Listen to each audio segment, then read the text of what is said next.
Masuk ni ke sini. Ni lah parking rider.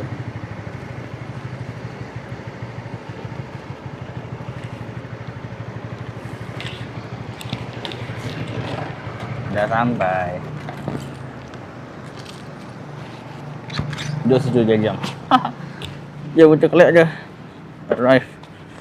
Stadium hoki. Hantar ke unit KL, bye.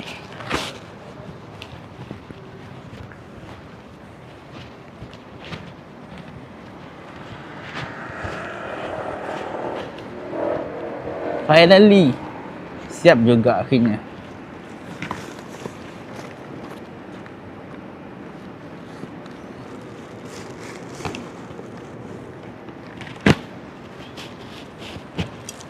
Oi, kena sidai.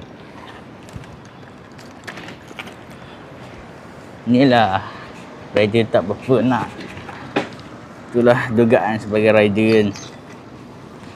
Kena sidai je. Jomlah.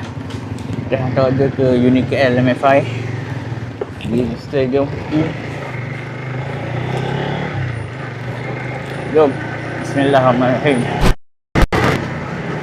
Okay. Sampai ke unit KL MFI Padang Hoki. Oh, ramai je. Dia tahun ke?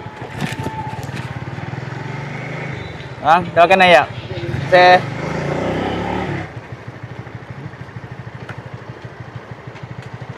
Grab ke?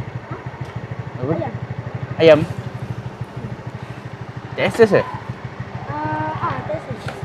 Ya.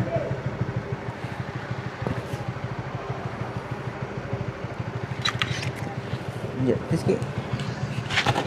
Akak. Anak akak yang ambil kan? Baju hijau?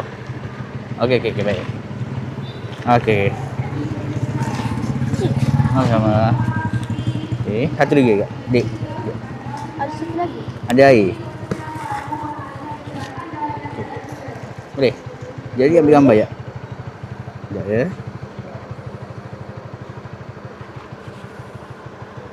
Okey, terima kasih. Dah.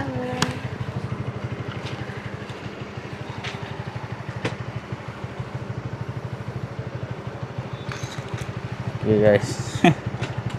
Ramai betul adik tu. Bismillah. So settle order ni. Jom cari order baru.